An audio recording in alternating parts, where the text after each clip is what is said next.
Now we'll make a quick recap on DXY index and all USD pairs. As you can see, price already broke our last swing around here, so we are currently holding a long-term buy. For those who didn't enter yet, can look for buy opportunities on its retest. So what's really happening around here is that price broke this swing upward, and it's overall bullish. As you can see, it's making higher highs and higher lows.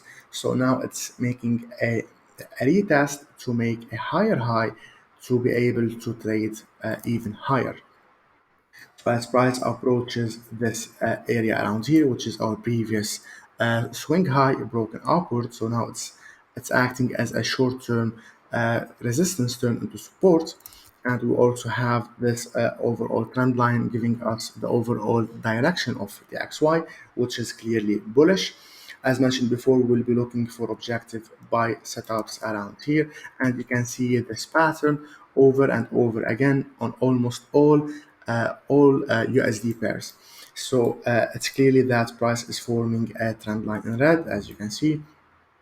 So we'll be waiting for a new swing to form around it to consider it valid, and then we'll enter buy after a momentum candle close above this area. So, but first we'll be waiting for a new swing to form around our trend line.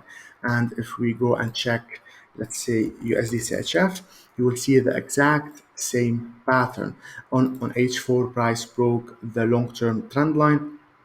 Here we have it in blue, and we also have a head and shoulders pattern, adding a more confidence to our setup. So we are holding a long-term buy. Now price is retesting the previous trend line. It's a classic trend line break and retest. So around here, we'll be looking for buy setups.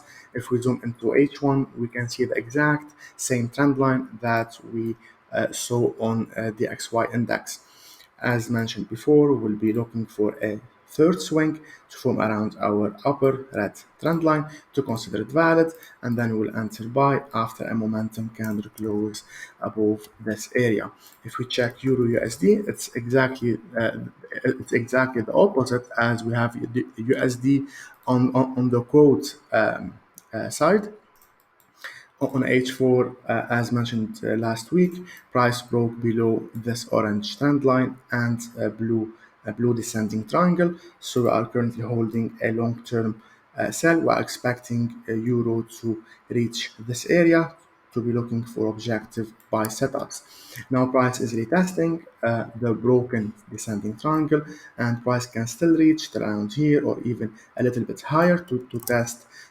Even it can go higher to test this minor supply zone. Anyway, as price approaches this area, we'll be looking for sell setups. And as usual, if we zoom into H1, we can see this trend line that's forming right now. So we are waiting for a new swing to form around it to consider it valid, and we'll sell on its break downward. Here we go. As usual, in all cases, when our setup is activated, our stop loss would be just above the last swing from the other side, and our target is a 2-to-1 risk to reward ratio. Here we go. Wishing you best of luck for USD pairs, and you can even check NZD you will see the same exact pattern. Even AUD USD, you'll see exactly the same pattern. But however, for those asking me about USDCAD, if we go to USDCAD, we can see that we're waiting for a new swing to form around our trend line to consider it valid, which doesn't happen around here. This trend line is from H4. Here we go. We already had a buy that hit take profit last week, but let's not get into it. Here we go. As mentioned before, just like any USD pair, this one is retesting this trend line or even can reach this area around here, around 1.32 before going upward. So as price approaches this area around here, we'll be looking for objective buy setups. We'll be looking for objective buy setups. We'll not buy right away. As usual, we wait for our three confluences patterns.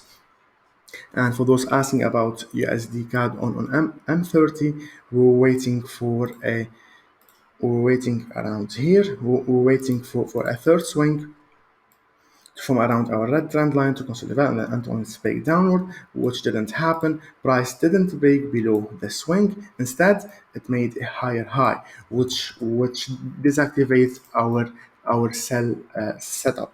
So no entry, no sell entry around here. We were even then we made an update that we were waiting for. Here we go. We're waiting for this one to be objective and this one as well, which also didn't happen. We're waiting for a third swing from around it to sell. So no sell entry yet. And as mentioned before, we already have a trend line from H4, if you remember, around here. So even if we want to enter this trade, let's say around here, it wouldn't reach 1 hour before reaching this trend line from H4. And for those asking about this one from H1, yes, we have a double top pattern, but as mentioned before, it wouldn't reach 1 hour. So some of you asked me just like 10 minutes ago, if we have a double top, we have a divergence, price making higher highs or equal highs, while MACD was making lower highs. So that's clearly a two confluences setup. And we also have a resistance, so that's a classic three confluences setup. And they are thinking about selling after this momentum kind of close about after 13 minutes, which I don't recommend, as price he would be your entry, your stop loss, and price would reach around here would be like 0.6 R. We wanted to reach 1 R before reaching any rejection area, which is clearly in this case around here. So even though we know that USDCAD may go around here, but we will not sell as it's not a high probability setup. We'll be looking for, as mentioned from H4, we'll be looking for buy setups around this area. Let's make a quick recap on EURUSD. And as I mentioned before, we have entered the USD sell, we have AUD sell, and here we go. Here's our classic sell setup. We'll be waiting for a third swing to come around it and then enter on its break downwards. Best of luck.